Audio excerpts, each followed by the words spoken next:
नीतीश कुमार जी ने इस्तीफा देने से मना कर दिया। भाजपा पूरी तरह से तनाव में है। गैर भाजपा गैर राजद की सरकार बनने की संभावना बढ़ गई है। मैं आरडी भारती और आप देख रहे हैं बिहारी सुल्तान। सारा गुना गणित हमारे दर्शकों के पास है। विधायकों की संख्या किसके पास कितना है। नीतीश कुमार से कहा गया कि आप इस्तीफा दीजिए, हम मुख्यमंत्री चेहरा का घोषणा करते हैं, लेकिन नीतीश कुमार जी ने कहा पहले घोषणा उसके बाद इस्तीफा। इसका मतलब मामला गर्म है।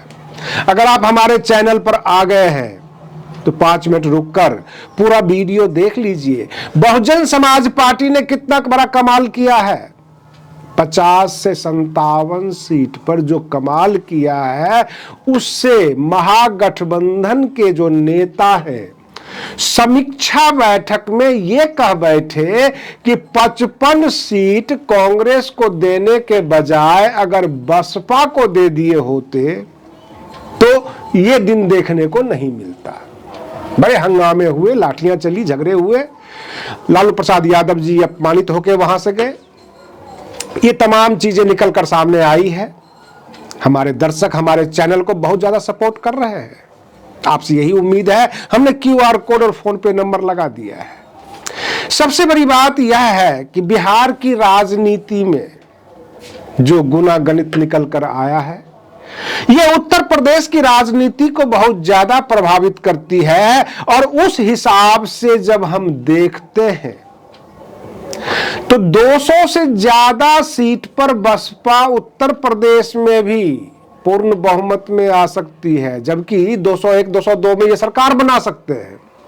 अगर 2027 में बहुजन समाज पार्टी की सत्ता आएगी, शासन आएगी, ये अगर कयास लग रहे हैं तो ये गलत कयास नहीं हो सकते, क्योंकि जब झटका जोर कर लगता है तो समीक्षा भी बड़ी गहराई से होती है। और ये देखा गया। जब हम शुरू में अपने दर्शकों से कह रहे थे कि 40 से 50 सीट बसपा के निकलने के अनुमान हैं, लोगों का ये सोच था कि अपना व्यूज बढ़ाने के लिए किसी तरह से लोगों को ये बता रहे हैं। लेकिन जो समीक्षा बैठक में निकल कर आई है कि कहीं पे भाजपा अगर चुनाव जीतती है 30,000 वोट से, तो महागठबंधन को वहां पे आता है 25,000 वोट और बसपा को आता है 20,000 वोट। और 20 और 25 को जोड़ दीजिए तो 45,000 वोट हो जाता। यानी भाजपा वहां पर 15,000 वोट से हार जाती अगर गठबंधन होता तो। और इस तरह से 50 सीट से भी ज्यादा निकल कर आई है। ओवैसी जी को जो गालियां दिया करते थे, जो कहते थे ये भाजपा के लिए काम करते हैं, 5 सीट निकाल लेते हैं, आके हंगामा करते, ये नकली लोग हैं। वो अब ये देख रहे हैं कि सबसे ज्यादा नुकसान तो बसपा ने किया है। ये आप गोदी मीडिया खोल के भी देख सकते हैं, सब जगह समीक्षा हो रही है कि बसपा ने ज्यादा ही नुकसान कर दिया। रही बात ये कि जहां बसपा के 1000, 2000 वोट हैं, 500 वोट हैं, महागठबंधन को तमाम सीटें ले लेती, वहां भी महागठबंधन 1500 वोट से हारे हैं तो महागठबंधन भी जीतते। और जहां बसपा का गढ़ है, जहां 20,000, 25,000 वोट मिल रहे हैं, 30,000 वोट मिल रहे हैं, वहां बसपा को दे दिया जाता। तो ये आपस की अगर समन्वय हो जाती तो भाजपा की ना सरकार होती, ना गोदी मीडिया इतनी चिल्ला रही होती। जो कहते हैं प्रचंड जीत, वो प्रचंड जीत नहीं होती। अब आप हमें बताइए, ज्ञानेश कुमार गुप्ता का ये कमाल है या जो महागठबंधन में बैठे हुए महाबली, बाहुबली, राजनीतिक बली, होशियार चंद, सबके सब जो बैठे हुए हैं, उनकी बेवकूफी है। अगर बहन मायावती जी को 40-50 सीट दे देते तो 50 सीट तो कंफर्म था कि बसपा को आ जाता, वो महागठबंधन के हिस्से में जाता। और जहां जहां 2000, 1000 वोट से आरजेडी हारी है और वहां पे बसपा का 1000, 2000 वोट आया है, तो वहां आरजेडी चुनाव जीत जाती। और इस तरह से पिछले रिजल्ट को देखकर अगर गठबंधन कर दिया जाता तो इसमें क्या बुराई है। और रही बात उत्तर प्रदेश की, उत्तर प्रदेश में 400 से ज्यादा सीट है वहां पर भी अगर सबके सब अपने पुराने रिजल्ट को देखकर अगर ये करते हैं गठबंधन, तब संभव है, या ये बताते हैं कि आपके पास एक विधायक है, हमारे पास 125 विधायक है, ये तो मूर्खों का गठबंधन है जो विधायकों की संख्या गिनते हैं। वोट देखिए कि सेकेंड स्थान पे अगर बसपा है, वो तमाम सीटें बसपा को दे दीजिए ताकि वो फर्स्ट पे आ जाए, और जो थर्ड पे है उनको जो है जहां पे फर्स्ट पे आते हैं वहां दे दीजिए।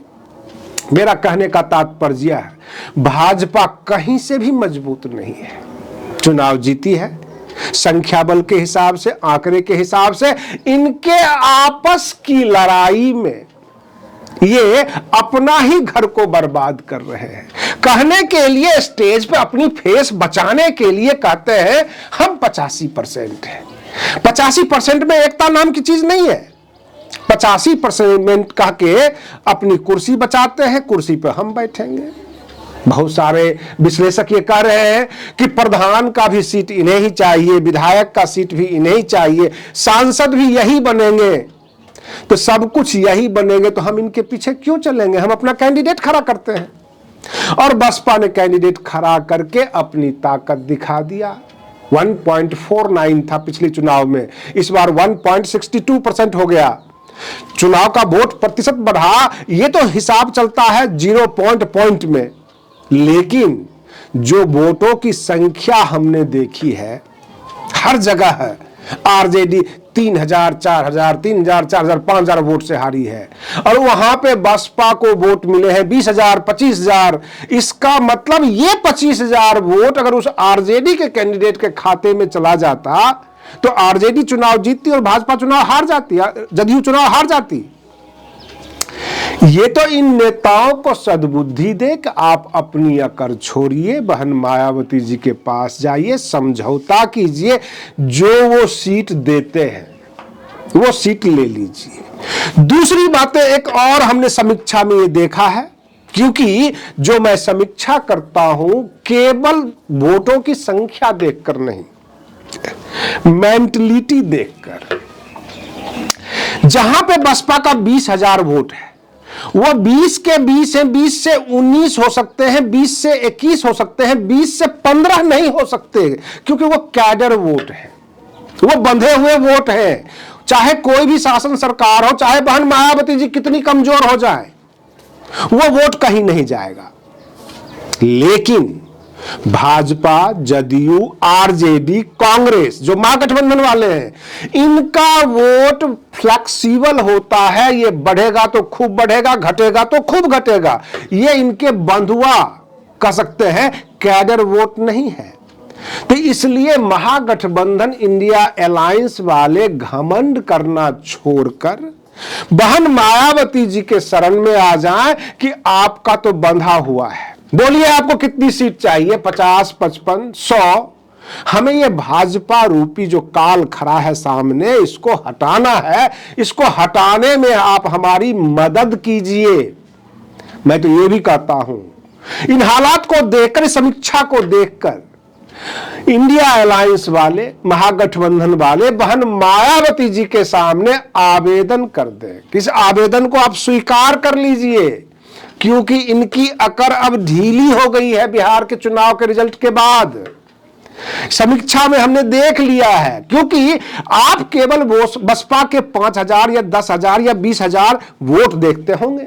आपको तो यह लगता होगा 20,000 वोट आया। अरे वो 20 के 20,000 कट्टर है, वो इधर से उधर नहीं जाएंगे। जहां पर 2000 है, जहां पर 500 है, 1000 है, 200, 300 वोट है, वो सब के सब नीला गमछा डालकर बिल्कुल मिशन से जुड़े हुए लोग हैं। उनको आप आम मतदाता मत मानिए। लेकिन आपके पास जो 10,000 है, हो सकता है आपने पैसे बांटे होंगे, हो सकता है आपने दारू पिलाई होगी, हो सकता है आपने कोई लोभ लालच दिया होगा। वो फ्लेक्सिबल वोट है।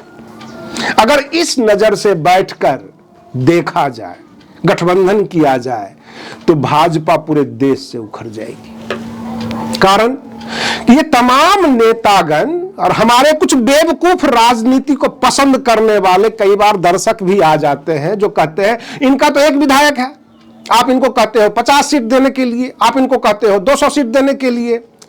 बात एक विधायक की नहीं है, बाकी हारे हुए विधायक की जो हार है बड़ी खूबसूरत है।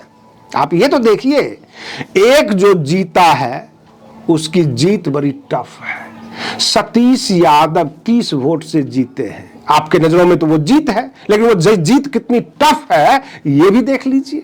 बड़ी मुश्किल से मारपीट करके, झगड़ा झंझट करके तब जाके चुनाव जीता गया है। लेकिन जो हारे हैं, 50 वोट से हारे हैं, 100 वोट से हारे हैं, 1000-2000 वोट से हारे हैं, वो हार कितनी खूबसूरत है। उसके मन में ये तो है कि इतने लोग हमारे साथ हैं, कि पक्का हेरा फेरी से हमको हराया है।